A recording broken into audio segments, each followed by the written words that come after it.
دین اسلام کی جتنی بھی تعلیمات ہیں فطرت انسانی کے عین مطابق ہے۔ اللہ تعالیٰ نے جس طرح کا انسان کو بنایا ہے اور جن چیزوں کی اسے ضرورت ہے انہی چیزوں کی تعلیمات کا نام دین اسلام ہے۔ جب ہم دین سے ہٹ کر کوئی کام کرتے ہیں تو اس کا معنی یہ ہوتا ہے کہ ہماری جو ذاتی اپنی فطرت ہے، جو ہمارے جبلی تقاضے ہیں، فطری تقاضے ہیں، ہم ان تقاضوں کی مخالفت کرتے ہیں۔ دین بالکل انسان کی فطرت کے مطابق اسے احکامات دیتا ہے۔ ہماری دینی تعلیمات کا جو بنیادی نقطہ ہے کتاب و سنت میں وہ یہ ہے کہ ہم امت وسط ہیں، ہم درمیانی امت ہیں، افراط و تفریط سے پاک، شدت سے، غلو سے، تنگ نظری سے، ان چیزوں سے پاک، درمیانی اور معتدل امت وسط۔ افراط و تفریط سے پاک ہونا یہ اس امت کی خوبصورتی ہے۔ نہ اس طرف زیادہ جھکا جائے نہ اس طرف زیادہ جھکا جائے، بلکہ دین کا حسن یہ ہے کہ انسان معتدل زندگی گزارے۔ قرآن مجید میں اللہ کریم نے فرمایا وَلَا تَعْتَدُوا، حد سے نہ بڑھو، ان اللہ لا يحب المعتدین، اللہ حد سے بڑھنے والوں کو پسند نہیں کرتا، محبوب نہیں رکھتا۔ اللہ تبارک و تعالی ان لوگوں کو پسند نہیں فرماتا جو اعتدال کا رستہ چھوڑ جاتے ہیں۔ بعض لوگوں کی یہ طبیعت ہوتی ہے کہ وہ اپنی مزاج کے لحاظ سے ہی کبھی اس پلڑے میں جھک جاتے ہیں، کبھی اس پلڑے میں جھک جاتے ہیں۔ کسی سے دوستی ہوئی تو پھر اس قدر زیادہ ہوئی کہ غلو کا شکار ہو گئے، جان بھی حاضر، مال بھی حاضر، سارا کچھ ہی تو ہے، گھر کی باتیں بھی بتا لی، باہر کی بھی بتا لی، کاروبار کی بھی بتا لی، سب اسی کے نام کر دیا۔ لیکن جب اس شخص کے ساتھ اختلاف ہوا تو پھر دوست تو دور کی بات، اسے انسان ماننے سے بھی معاذ اللہ انکاری ہو گئے۔ تو یہ شدت ہے، یہ تناؤ ہے مزاج کا، اس سے انسان کا اخلاقی حسن ضائع ہوتا ہے، اس سے جو انسان کی انسانی خوبصورتی ہے وہ چلی جاتی ہے۔ وہ کسی نے کہا تھا کہ تعلقات جب حد سے گزر جائیں تو غم ملتے، اس لیے ہم ہر شخص سے کم ملتے۔ ہم کوشش کرتے ہیں کہ معتدل رہیں، زیادہ آگے بڑھنا ہی نہ پڑے۔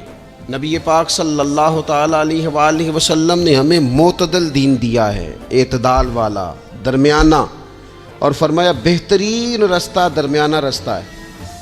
اور نبی پاک علیہ الصلوۃ والسلام نے فرمایا جو درمیانی چال چلتا ہے وہ کبھی تنگ نہیں ہوتا، جو اعتدال کا رستہ اختیار کرتا ہے تکلیف میں نہیں آتا۔ معتدل چلنے والے لوگ جو ہوتے ہیں ان کا بیلنس ہمیشہ ٹھیک رہتا ہے، ان بیلنس نہیں ہوتے۔ تو معتدل زندگی گزاریں، اعتدال پسند بنیں، چیزوں میں شدت نہ لائیں۔ نبی پاک علیہ الصلوۃ والسلام نے فرمایا دین میں بھی غلو نہ کرو، فرمایا تم سے پہلے لوگ غلو کی وجہ سے ہلاک ہو گئے۔ کچھ لوگ غلو کرتے ہیں، چھوڑ دیا جی میں نے سارا کچھ، میرا کوئی تعلق نہیں جی، میں نے نہیں بیاہ کرانا، میرا شادی سے کیا لینا دینا، میں نے گھر چھوڑ دیا جی، اب میں نے بس تسبیحاں ڈال لی ہیں گلے میں جی، میں اب بس مسجد میں ہی ہوں جی، میں فلانی جگہ۔ دین تو اس کو پسند ہی نہیں کرتا، یہ تو حقوق سے بھاگنے والی بات ہے، شریعت تو اس کو سپورٹ ہی نہیں کرتی۔ اور میں نہ جناب چھوڑ دیا جی میں کچھ نہیں کھاتا جی، بس میں تو روزہ رکھتا ہوں ہر روز، ساری رات اللہ اللہ کرتا ہوں، اس کو پسند نہیں کرتا دین اسلام۔ آپ کو معتدل رہنے کا کہا گیا ہے۔ وہ جو رہبانیت اختیار کر لی تھی یہودیوں نے، عیسائیوں نے، غاروں میں چلے گئے، نکل گئے جنگلوں میں، تو حضور نے فرمایا میرے دین میں کوئی رہبانیت نہیں ہے۔ دین تو کہتا ہے کہ آپ روٹین کے کام کریں، روٹین کے، اور روٹین کے کام ہی صحیح کر کے کریں، اسی میں آپ کو اللہ کی رضا نصیب ہو جائے گی۔ لیکن حضور نے فرمایا جو محنت کر کے روزی کمانے والا اللہ کا دوست ہے، سچا تاجر جو ہوگا اسے اللہ قیامت کے دن نبیوں کے ساتھ جگہ عطا فرمائے گا۔ تو نبی پاک علیہ الصلوۃ والسلام نے تو سپورٹ کر دی، فرمایا جو تو کام کر رہا ہے یہی کرتے کرتے تجھے اللہ کا قرب نصیب ہو جائے، اسی کو صحیح کر کے کر۔ یہ جو غلو ہے، یہ جو شدت پسندی ہے، اسے منع کیا۔ نبی پاک علیہ الصلوۃ والسلام کے گھر میں 3 صحابہ کرام علیہم رضوان تشریف لے گئے۔ انہوں نے جا کے نبی پاک علیہ الصلوۃ والسلام کی عبادت کا حال پوچھا۔ چند صحابہ گئے تو ازواج مطہرات نے ارشاد فرمایا کہ محبوب گھر تشریف لاتے ہیں، کچھ وقت آرام کرتے ہیں، کچھ وقت ہمیں دیتے ہیں، کچھ وقت عبادت میں گزارتے ہیں۔ اب وہ تو گئے تھے جا کے یہ معلومات کریں گے اوہو کہ سرور کائنات تو ساری رات اپنے رب کو یاد کرتے ہیں۔ ہمارے ہاں بھی لوگ پیری مریدی کے سلسلے میں جب کہیں جاتے ہیں تو ان کا خیال ہوتا ہے کہ جو پیر صاحب ہوتے ہیں نا جی، نہ وہ روٹی کھائیں، نہ ان کے ہاتھ میں موبائل نظر آئے، نہ وہ ہنسیں، نہ انہوں نے اچھے کپڑے پہنے ہوئے ہوں، بالکل ایک فقیر آدمی، اور جب بھی ہم جائیں نا وہ تھوڑی، اور لوگ کرتے بھی ہیں یہ کام اللہ ماشاء اللہ، لوگوں کو دکھانے کے لیے وقتی طور پر بعض جگہوں پہ یہ سلسلہ ہوتا بھی ہے، لیکن یہ وہ نارمل زندگی نہیں جو ہمیں رسول پاک نے سکھائی ہے۔ یہ وہ دین نہیں کہ آپ بالکل کٹ گئے اور آپ حیرت انگیز بات کر رہے ہیں اور آپ جناب بالکل دنیا کا آپ سے کوئی تعلق ہی نہیں ہے۔ یہ تو رہبانیت ہے اور اسلام اس کو قبول نہیں کرتا۔ وہ صحابہ کرام علیہم رضوان نے نبی پاک علیہ السلام کے احوال شریفہ سنے تو وہ کہنے لگے کہ نبی پاک کے صدقے تو اللہ اگلے پچھلوں کو معاف کرے گا، حضور تو محبوب ہیں۔ یہ سن کے اب انہوں نے اپنے دل میں جو ارادہ کیا، کہنے لگے محبوب تو وراء الورا ہیں، لیکن ہم چونکہ گناہگار لوگ ہیں، عام آدمی ہیں، ہم اس طرح کریں گے کہ ہم ساری رات اللہ کی عبادت کریں گے۔ حضور تو محبوب ہے نا، چلو کچھ دیر آرام بھی کرتے ہیں، ہم ساری رات عبادت کریں گے۔ ایک نے کہا کہ بھائی میں تو ہر روز روزہ رکھا کروں گا نفلی۔ تیسرے نے کہا میں شادی نہیں کروں گا، میں ایسے ہی وقت گزاروں گا، تجرد کی زندگی گزاروں گا۔ رسول پاک علیہ السلام کو جب اس بات کی خبر پہنچی تو پتہ حضور نے تبصرہ کیا کیا؟ قربان جائیں، کیا انداز ہے گفتگو کا۔ محبوب فرمانے لگے یہ میں نے کیا سنا ہے کہ میں شادی نہیں کروں گا اور میں ہر روز روزہ رکھوں گا اور میں ساری رات ہی نفل پڑھوں گا، آرام ہی نہیں کروں گا۔ محبوب فرمانے لگے میں تم سب سے زیادہ اللہ کو جانتا ہوں اور میں تم سب سے زیادہ رب سے ڈرتا ہوں۔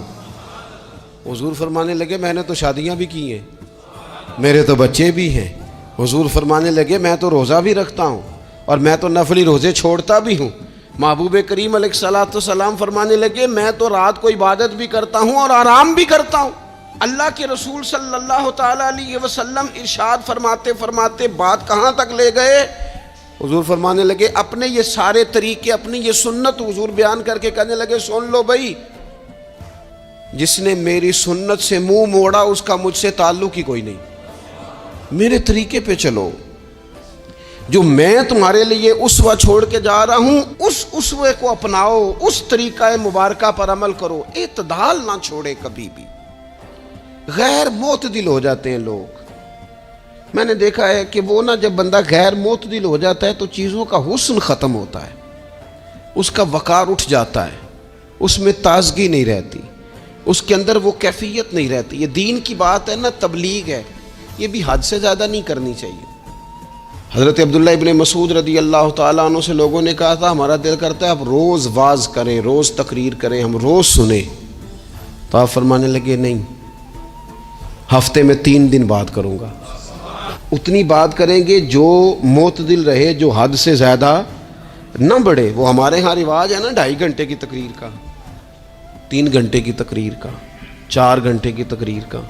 تو ہم سے لوگ کئی دفعہ کہتے ہیں اسی تے جے گل سمجھن لگے سا تسی ختم کر دیتی۔ تو میں نے کہا آپ شروع لیٹ ہوئے ہیں نا، ہم اللہ کے فضل سے پہلی بات سے شروع ہو گئے تھے، ہم نے وہ آدھا گھنٹہ تمہید پہ نہیں نہ لگایا۔ تجاوز نہ کریں چیزوں سے، اعتدال میں رہیں۔ دیکھیے اسلام ہمیں یہ کہتا ہے کہ تم کھانا کھاؤ، کلو وشربو، کھاؤ بھی پیو بھی، تمام جائز چیزیں کھانے کی اجازت ہے، لیکن نبی پاک علیہ السلام نے فرمایا کمر سیدھی رکھنے کے لیے کھاؤ، اور جب تمہارا بڑا جی چاہے نا پیٹ بھر کے کھانے کو تو کریم فرمانے لگے پھر بھی 3 حصے کرو کھانے کے، ایک حصے میں ہوا ہو، ایک میں پانی ہو اور ایک میں خوراک ہو، پھر بھی پیٹ بھر کے نہ کھاؤ، بلکہ اللہ کے رسول صلی اللہ تعالیٰ علیہ وسلم فرمانے لگے کسی نے اتنا برا برتن بھرا ہی نہیں جتنا کسی نے اپنے پیٹ کو بھرا، سب سے برا برتن تم نے بھرا۔ زیادہ کھائیں گے خواہشات زیادہ پیدا ہوں گی، زیادہ کھائیں گے نیند زیادہ آئے گی، زیادہ کھائیں گے غفلت زیادہ طاری ہوگی۔ لیکن کچھ لوگوں کا مقصد زندگی کھانا ہے، صبح کی پلاننگ الگ ہے، دوپہر کی الگ ہے، شام کی الگ ہے۔ آپ حیران رہیں گے کہ آپ اس ملک میں رہتے ہیں جس میں سب سے بہترین بزنس ہوٹل چلانے کا بزنس ہے، کھانے پینے کا کام کرو، یہ بھی بنا لو یہ بھی بنا لو، اچھا بھلا کھا پی کے اس کے بعد فاسٹ فوڈ کا آرڈر دے دیا جاتا ہے، اور کھانے کے بعد کتنی ساری چیزیں۔ اب تو یہ میں کچھ عرصے سے دیکھ رہا ہوں، اچھا بھلا کھانا کھاتے ہیں، اس کے بعد چائے کے ساتھ بسکٹ آ جاتے ہیں۔ میرا ایک غریب گھر سے تعلق ہے، ہم تو اس وقت چائے کے ساتھ بسکٹ کھاتے تھے، رس کھاتے تھے جب روٹی کوئی نہیں ہوتی تھی، یا روٹی کھانے کا پروگرام نہیں ہوتا تھا، کوئی پرہیز چلتی تھی۔ لیکن اب وہ لوازمات چائے کے ساتھ، اب تو لوگ چائے کا، اب یہ آپ کا کھانا نہیں پکانا، چائے پکانی ہے، تو چلو ٹھیک ہے چائے پک گئی، اب وہ چائے پک رہی ہے، اس کے ساتھ جناب بھنا ہوا گوشت پڑا ہے، اس کے ساتھ پیزا آ گیا ہے، اس کے ساتھ فلانی چیز آ گئی، یہ کیا ہے جی؟ اچھا پھر وہ خواہش بھی ہوتی ہے بعض میزبانوں کی کہ اب یہ تعریف بھی کریں، وہ سارا کچھ رکھ کے تو ساتھ یہ بھی کہہ رہے ہوتے ہیں تو چونکہ روٹی ڈاک چھڑی سی، لہذا پھر ہم نے نا یہ سارا کچھ کیا ہے۔ یعنی وہ کہہ رہے ہوتے ہیں کہ مہمان اب یہ کہے کہ او ہو آپ نے تو بڑا تکلف کر دیا ہے، اس کی کیا ضرورت تھی۔ تو کئی مہمان میری طرح کے بڑے پکے ہوتے ہیں، جو روز کے مہمان ہوتے ہیں نا بڑے پکے ہوتے ہیں، وہ تعریف شریف کوئی نہیں کرتے، وہ صاف ہی بات کرتے ہیں کہ تسی ایک شے رکھ دیتے اسی بھی چج نال کھا لیندے۔ اب تو یہ چکھنے چکھانے کا ہی ماحول ہے، کوئی ایک رکھتے یا ہماری مرضی کی رکھتے یا پوچھ لیتے کہ اس ٹائم روٹی کھانی ہے تو چلو ہم کھاتے۔ یہ لوازمات ہیں، یہ تکلفات ہیں، اس میں گھر والے بھی تکلیف میں، پیسہ بھی بعضوں کا ضائع۔ آپ کھانے کے لیے زندہ نہ رہیں، زندہ رہنے کے لیے کھانا کھائیں، اپنی طبیعت میں بوجھ نہ بنائیں کسی قسم کا۔ نبی پاک صلی اللہ تعالیٰ علیہ وسلم نے مومن کی شان پتہ کیا بیان کی؟ فرمایا کافر اور منافق 7 آنتوں سے کھاتا ہے اور مومن 1 سے کھاتا ہے۔ اتنا فرق ہے کافر منافق کے کھانے میں اور مسلمان کے کھانے میں۔ 6 گنا کم روٹی کھاتا ہے مسلمان، 6 گنا کم۔ حضرت عمر فاروق ملک کے شام میں حضرت ابو عبیدہ بن جراح سے ملنے کے لیے گئے تو کہنے لگے اتنی دور سے آیا ہوں، سپہ سالار اور روٹی تو کھلا۔ تو انہوں نے اپنے بیگ سے رات کا خشک ٹکڑا کھانے کا نکالا اور پانی کا پیالہ دے کے کہنے لگے عمر یہ لو کھا لو۔ تو حضرت فاروق اعظم کہنے لگے یہی وہ مزیدار روٹی تھی جس کے لیے میں تیرے پاس آیا تھا، یہی وہ کھانا تھا، میں تلاش کر رہا تھا کہ یہ تمہیں ملے گا۔ کدھر گئے وہ لوگ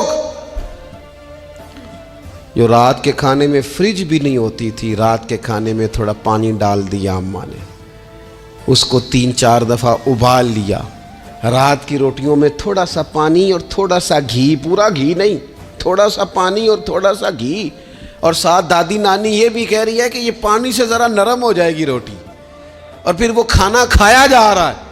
اس کے اندر نہ تو ڈاکٹر آپ کو یہ کہہ رہا ہے کہ یہ نقصان کا باعث ہے، نہ معدے پہ بوجھ بن رہا ہے، نہ اس کے لیے پھر بھائیوں کو جا کے پردیس کاٹنا پڑ رہا ہے، نہ باپ کو کئی قسم کی نوکریاں کرنی پڑ رہی ہیں، اعتدال میں گھر کے اندر ہی سارا کچھ مینج ہے۔ یہ وہ حسن ہے جو اسلام کہتا ہے تم غیر معتدل ہو گئے، تم حد سے بڑھ گئے، تم نے زندگی ساری کھانے پینے پہ لگا دی۔ اور بھائی من چاہی نعمتیں تو جنت میں ملیں گی، ہم نے تو مزے کے کھانے وہاں جا کے کھانے، وہاں ملے گا پھل اور وہاں ملے گی نعمتیں جو بار بار ملیں گی، چہرے ایک جیسے ہوں گے پر ذائقہ بڑا منفرد سے منفرد نظر آئے گا۔ تو وہ جو پردہ غیب میں چیزیں تھیں وہ ساری چیزیں لوگ کہتے ہیں آج ہی ہم ساری غیر معتدل نہ بنے، تھوڑی سادگی لائیں، تھوڑا درمیانہ راہ، اسلام اس کو پسند کرتا ہے۔ نبی پاک علیہ السلام کی بارگاہ میں ایک مہمان آیا، ابھی وہ مسلمان نہیں تھا، تو محبوب نے فرمایا ایک بکری کا دودھ دھو کے اسے پلا دو۔ ایک بکری کا دودھ دھویا گیا، پلایا گیا، پھر دوسری کا دودھ دھویا گیا، پلایا گیا، پھر تیسری کا، وہ 7 بکریوں کا دودھ پی گیا۔ صبح اللہ نے توفیق دی اور وہ کلمہ پڑھ گیا۔ اب نبی پاک علیہ السلام نے فرمایا اسے بکری کا دودھ دھو کے پلاؤ. ایک بکری کا دودھ پیا, دوسری کا پی نہ سکا, رات 7 کا پی گیا تھا. تو میرے کریم فرمانے لگے یہ مومن اور کافر کا فرق ہے. جب تک یہ حالت کفر میں تھا 7 بکریوں کا دودھ پی گیا, اب یہ مومن ہوا ہے تو اللہ تبارک و تعالیٰ نے ایک دودھ کے ساتھ ہی اسے سیر فرما دیا ہے. اس کی تشنگی اور بھوک اللہ نے مٹا دی کھانے پینے کے لیے. اور اس کا ذہن بھی نہ بنائیں. میں جانتا ہوں جن گھروں میں بچے اس مزاج کے ہو جاتے ہیں, اس طبیعت کے ہو جاتے ہیں کہ آج یہ کھانا ہے, کل وہ کھانا ہے, پرسوں وہ کھانا ہے, وہ پھر کھانے پینے میں سارا وقت گزرتا ہے. پھر وہاں دیکھا ہے کہ اماں بیچاری باورچی خانے میں ہی رہتی ہے. پھر وہاں صرف ایک ہی سلسلہ ہے کہ کھاؤ کتنا کو کھا سکتے ہو. تو معتدل رہیں. تیسری بات یہ کہ رزق کمانے کے مسئلے میں بھی معتدل رہیں. کاروبار کریں, محنت کریں, منصوبہ بندی کریں, کوشش کریں, لیکن پیسے کمانے کے مسئلے میں ڈپریشن کا شکار نہ ہو. یعنی اس کو نہ جینے مرنے کا مسئلہ نہ بنائیں کہ اگر 1 مہینہ کاروبار صحیح چمکا ہے تو صحت بھی ٹھیک رہی ہے, اور اگلے مہینے اگر تھوڑے حالات خراب ہوئے ہیں تو بلڈ پریشر بھی کافی اوپر نیچے ہو گیا ہے. اس کو نفسیاتی مسئلہ نہ بنائیں. پہلے بھی کئی دفعہ کہہ چکا ہوں, پھر کہتا ہوں, 2 4 5 دوستوں سے پیار ہے تو 2 4 دفعہ انہی دنوں میں نا, سال کے بعد آ کے مجھے کچھ دن آتے ہیں نا کاروبار, انہی دنوں میں آ کے انہوں نے مجھ سے کہا, دور سے آئے, کہا جناب ہم کاروباری بندے, حالات ٹھیک نہیں, کوئی دعا بتائیں. تو میں نے کہا جن دنوں ٹھیک ہوتے ہیں ان دنوں کیوں نہیں آتے؟ یا آج کل حالات بڑے اچھے ہیں, کچھ شکر کا طریقہ بتائیں, کیوں نہیں آتے؟ کیا فلسفہ ہم نے اختیار کر لیا ہے؟ رزق کا وعدہ اللہ کا ہے, اس کو کمانے میں اور پیسے کمانے میں محنت کرنے کا حکم دیا گیا ہے. نبی پاک علیہ السلام نے فرمایا جد و جہد کرو, نکلو, اللہ پہ بھروسہ کر کے نکلو. جس طرح وہ پرندوں کو روزی دیتا تمہیں بھی دے گا, لیکن اس میں نفسیاتی مسئلہ نہ بنایا جائے, نفسیاتی نہ بنایا جائے. حضور علیہ السلام نے نا ایک جملے کے اندر اس مضمون کو اتنے حسین انداز میں سمیٹا ہے نا کہ مسلمان, یہ ابن ماجہ میں موجود ہے, مسلمان اگر ان 2 جملوں کو کبھی سمجھ جائے نا تو سکون آ جائے زندگی میں, اطمینان نصیب ہو جائے, تیقن کی دولت ملے. حضور فرمانے لگے رزق کمانے کے معاملے میں معتدل رہنا. کوئی بندہ اتنی دیر تک مرے گا نہیں جب تک اس کے حصے کا رزق اسے مل نہ جائے. اتنی دیر تک بندہ دنیا سے نہیں جائے گا, تیرا حصہ تیرے تک پہنچے گا. کبھی بھی بے آبرو ہو کے رزق کمانے کے چکر میں نہ پڑے. کبھی بھی ذہن پہ سوار نہ کر لیں کہ میرا کام نہیں چل رہا. کبھی بھی اس طرح کی طبیعت نہ بنائیں. میں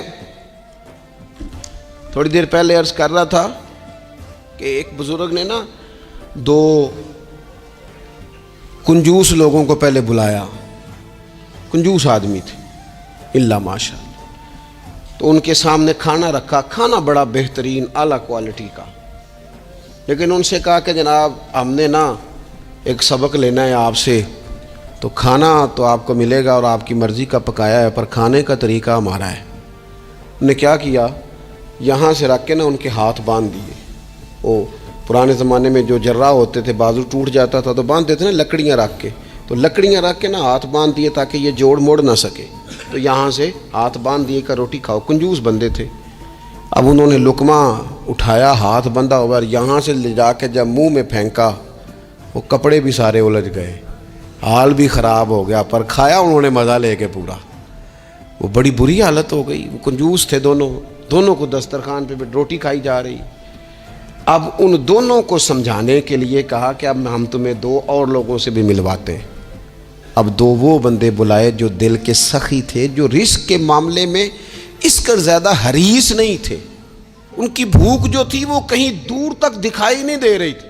انہوں نے کہا جناب ادھر آئیں آپ دونوں بھی. ان کے بھی ہاتھ باندھ دیے گئے. کہا آپ نے روٹی کھانی ہے, آپ نفیس لوگ ہیں, ناراض نہ ہوئیے گا, سخی بندے ہیں, پر کھانا آپ نے کھانا ہے, پر ہماری مجبوری ہے, ہم نے آپ کے ہاتھ باندھ کے روٹی دینی ہے آپ کو. وہ 2 بندے بھی آمنے سامنے بٹھا دیے گئے, کھانا چن دیا گیا, ہاتھ یہاں سے باندھ دیے گئے, لیکن وہ سخی تھے. انہوں نے کہا جناب کوئی مسئلہ نہیں، اللہ تعالیٰ توفیق دے گا۔ انہوں نے کیا کیا، وہ لقمہ لگاتے اور ایک دوسرے کے منہ میں ڈالنا شروع کر دیتے، کھانا بھی کھا لیا، کپڑے بھی بچ گئے، نفاست بھی قائم رہ گئی، اور کسی قسم کی کوئی پریشانی آئی، کام خاصا مشکل ہے کسی کے منہ میں لقمہ دینا، یہ کام بڑا مشکل ہے، یعنی کھانا آ جائے، پک جائے، پاس پہنچ جائے، اور پھر اسے توڑ کے بنا کے اتنی محنت کر کے دے کسی کے منہ میں دینا، لیکن یہ دے کے دیکھو کپڑے بچ جائیں گے انشاءاللہ، نفاست نظر آئے گی، حسن نظر آئے گا، خوبصورتی نظر آئے گی، اس میں لطافت محسوس ہوگی، اس میں لگے گا کہ یہ بندہ ایسا ہے جسے اللہ تعالیٰ نے اپنے فضل سے عطا فرمایا ہے۔ تو غیر معتدل طریقہ بندے کو رسوا کر دیتا ہے، رسوا کر دیتا ہے، وہ مال کمانے تو نکلتا ہے لیکن وہ کمزور ہو جاتا ہے، اس کا مزاج اور طرح کا ہو جاتا ہے۔ میں نے دیکھا ہے وہ جناب ساری دنیا چھٹی پہ ہے لیکن اس نے کہا چلو آج میں دکان کھول لیتا ہوں، گاہک کہیں بھی نہیں آئے گا تو چلو سارے آج مجھے مل جائیں گے، ایسا نہیں ہوتا، رزق اللہ نے تقسیم فرمایا ہے اور جس کا ہے وہ اس تک پہنچ جاتا ہے۔ تو غیر معتدل طریقہ اور رسوائی والا طریقہ کبھی بھی اختیار، اسی طرح کا معاملہ سخاوت میں ہے۔ نبی پاک علیہ الصلوۃ والسلام نے فرمایا کہ جب صبح دن چڑھتا ہے تو فرشتے دعا کرتے ہیں، کہتے ہیں یا اللہ سخی کو زیادہ عطا فرما، اسے زیادہ دے۔ حضور فرماتے ہیں جو سخی ہوتا ہے نا یہ لوگوں کے بھی قریب ہوتا ہے، اللہ تعالیٰ کے بھی قریب ہوتا ہے اور جنت کے بھی قریب ہوتا ہے، اور یہ جو کنجوس ہوتا ہے یہ لوگوں سے بھی دور ہوتا ہے، اللہ تعالیٰ سے بھی دور ہو جاتا ہے، جنت سے بھی دور ہو جاتا ہے۔ سخاوت بڑی اعلیٰ چیز ہے، لیکن اس میں بھی معتدل رہنے کا کہا گیا، معتدل۔ کچھ لوگ ایسے ہیں جو سخی نہیں ہوتے، یہ میں کوشش کروں گا تشریح آپ کے ذہن کے مطابق کر لوں۔ سخی مزاجن سخی، لیکن اگر کبھی چڑ جائے نا وہ جتنے مرضی پیسے لے لو ان سے، مزاج میں سخاوت نہیں، لیکن اگر طبیعت ہے اس طرح کی کہ اگر ان کا ذہن آ گیا نا، کبھی کہیں کسی نے تعریف کر دی ہے، پوری خوشامد اس نے کر لی ہے، تو پھر تو جناب ساری جیب ہی آپ خالی کرا دے۔ یہ مزاج کی سخاوت نہیں ہے، یہ تو آپ کی طبیعت کا وہ ابال ہے کہ اگر کسی بندے کو پتہ چل گیا ہے کہ کس طرح کر کے آپ قابو آتے ہیں تو پھر وہ روز استعمال کرے گا، اور یہ ہوتا ہے، یہ ماحول ہوتا ہے۔ میں چونکہ مذہبی ماحول سے تعلق رکھتا ہوں، میں نے خود یہ دیکھا ہے کہ کوئی شخص اگر اس نے زیادہ بڑا منہ کھول کے لوگوں سے مانگنا شروع کر لیا ہے تو پھر تو جناب بڑی بات ہے، مہنگا آدمی ہے۔ اور اگر کوئی اپنی وفاداری قائم رکھتا ہے، خوشامد نہیں کر سکتا، اس کی طبیعت نہیں ہے کہ وہ 20-50 لوگوں کی خوشامد کرے، 10 کو حاجی صاحب کہے، 20 کو عاشق رسول کہے، اور 30-35 کو کہے جناب بڑی بات ہے، ہم نے تو بڑا دیکھا ہے، آپ تو بڑے بہترین لوگ ہیں۔ تو پھر جناب وہ اگر یہ کام اسے کرنا آتا ہے تو پھر اس کا مطلب ہے اسے دہاڑی بھی اچھی لگانی آتی، پھر اس کی آواز کا بھی زیادہ سریلا ہونا ضروری نہیں، پھر اللہ تعالیٰ معاف فرمائے، پھر بس ٹھیک ہے، اب میں کیا اس پر تبصرہ کروں، پھر تو ہم دیکھ رہے ہوتے ہیں جس کو وہ عاشق رسول کہہ رہے ہوتے ہیں نا۔ اور ایسی خطرناک، میرے سامنے ایک نعت خواہ ایک صاحب سے کہنے لگا، نعت حضور کی پڑھی جا رہی ہے، کبھی شعراء ایک کام کرتے تھے، وہ کہتے تھے شعر تیری نظر ہے، وہ غزل کا شعر ہے یا کوئی ایسا شعر ہے، لیکن ایک شعر ہے نعت کا، اس میں تو حضور کی تعریف ہے، نبی پاک کی تعریف کا شعر کسی بندے کی نظر کیسے ہو سکتا ہے جب اس میں ذکر ہی رسول پاک کا ہے؟ تو وہ نعت خان صاحب کہنے لگے، بندہ سامنے بیٹھا ہے، تھوڑا بہت میں بھی اسے جانتا ہی تھا، تو اسے کہنے لگے حاجی صاحب یہ شعر تہاڈی نظر ہے۔ میں انہوں آکھیا تو مہربانی کر ایدی نظر کوئی اور شے کر لیا، یہ تو نعت ہے حضور کی، یہ نبی پاک کے لیے ہی رہنے دے، اس کی نظر تو نے کر دی ہے۔ تو نالے میں کیا ہے حاجی جنی دیر تک پیچھے بیٹھا سی انہیں دیر تو نظر کیتی نہیں، ان دتھیاں لے کے سامنے آئے تھے تو نظر نیاز شروع کر لی۔ نہ کریں یہ کام، اس سے کوفت پہ، اور آپ یقین کریں میں ذمہ داری سے کہتا ہوں یہ کام کرنے والا بھی تنگ ہوتا ہے، اور جس کے لیے کر رہا ہوتا ہے پتہ اسے بھی سارا ہی ہوتا ہے کہ چکر کیا چل رہا ہے، سب پتہ ہوتا ہے۔ تو اس تکلف میں جب انسان کام کرتا ہے تو کہاں تک بات جاتی؟ سخاوت کریں لیکن چڑھ کر کوئی کام نہ کریں۔ نبی پاک علیہ الصلوۃ والسلام نے فرمایا، حضور فرمانے لگے اس طرح خیرات نہ کرنا کہ تمہارے اپنے بچے بعد میں لوگوں کے سامنے ہاتھ پھیلاتے پھرے۔ حضرت سعد بن ابی وقاص رضی اللہ تعالیٰ عنہ نے عرض کیا تھا، یا رسول اللہ صلی اللہ تعالیٰ علیہ وسلم میں سارا مال اللہ کی راہ میں خیرات کرنا چاہتا ہوں، میری ایک ہی بیٹی ہے، میں چاہتا ہوں سارا اللہ کے راستے میں دے دوں۔ تو حضور فرمانے لگے نہیں بھائی، تو چوتھا حصہ دے، 3 حصے اپنی بچی کے لیے، بیویوں کے لیے، باقیوں کے لیے رکھ لے، لیکن تو یہ کام نہ کر۔ تو میرے عزیز، زندگی میں خرچ کرنے میں بھی اعتدال کا مظاہرہ کریں۔ مجھے پتہ ہے اچھی طرح کہ ہمارے ہاں ایک مزاج بن جاتا ہے، طبیعت بن جاتی ہے کہ اگر کسی شخص کو آپ تھوڑی سی مدد کرتے ہیں تو وہ سمجھتا ہے کہ اگر اس نے مجھے 20,000 دیا ہے تو یقیناً اس کے گھر میں 50 لاکھ پڑا ہے، وہ پھر اگلے ہفتے دوبارہ آتا ہے، ایک نئی مجبوری کا بھی اظہار کرتا ہے۔ یہ ساری چیزیں ہوتی ہیں، ان چیزوں کے بیچ ہی آپ کو نیکی کرنی ہے، لیکن افراط و تفریط سے بچنا ہے۔ اسی طرح کا معاملہ اپنی زندگی کے دیگر معاملات میں کریں۔ نبی پاک علیہ الصلوۃ والسلام نے سادگی کو پسند کیا ہے۔ حضور سادگی کو پسند کرتے، کھانے کے معاملے میں بھی اور کپڑوں کے معاملے میں بھی، لیکن اچھا لباس پہننے کی اجازت دیتے۔ حضور علیہ الصلوۃ والسلام نے ایک موقع پر ارشاد فرمایا کہ اگر کسی بندے کے پاس گنجائش ہے تو اسے اجازت ہے کہ 2 جوڑے کپڑوں کے کام کاج کے لیے رکھ لے، 2 جوڑے جمعے کے لیے رکھ لے۔ اور نبی پاک صلی اللہ تعالیٰ علیہ وسلم نے ایک شخص کو دیکھا جو مالدار تھا، لیکن اس کے کپڑے پھٹے پرانے تھے، لباس پرا گندا تھا، بال بکھرے ہوئے تھے۔ تو اللہ کے محبوب علیہ السلام نے فرمایا تیرے اوپر اللہ کا فضل ہے، اور رب جب فضل کرے تو پھر اللہ فضل دیکھنا پسند بھی فرماتا ہے۔ فرمایا تو اچھا لباس پہن، حرج کوئی نہیں، لیکن اپنا رسول پاک علیہ السلام کا طریقہ مبارکہ یہی تھا کہ سیدہ عائشہ صدیقہ فرماتی ہیں کہ یہ وہ لنگی مبارک ہے اور یہ وہ پیوند والا کرتا مبارک ہے، اسی میں محبوب نے اپنی جان اپنے رب کریم کی بارگاہ میں پیش کر دی۔ اور فرماتی ہیں کتنے کتنے دن گزرے کہ رسول پاک علیہ الصلوۃ والسلام نے کھانا تناول نہیں فرمایا، کتنے کتنے دن گزرے۔ میں اس ساری بات کو اگر سمیٹوں نا تو میں یہ نوجوان اگر میری بات پر غور کریں تو اسلام کہتا ہے حضور خود کنگھی بھی فرماتے تھے، تیل بھی لگاتے تھے، امامہ بھی باندھتے تھے، سرما بھی پہنتے تھے، سادہ لباس پہنتے تھے لیکن صاف ستھرا۔ اسلام آرائش کی اجازت دیتا ہے، زینت کی اجازت دیتا ہے۔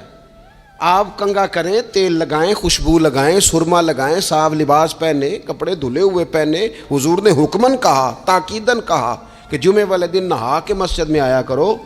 اسلام آرائش کی اجازت دیتا ہے، بس نمائش سے منع کرتا ہے۔ دکھاوا نہ کرو، نمائش نہ کرو۔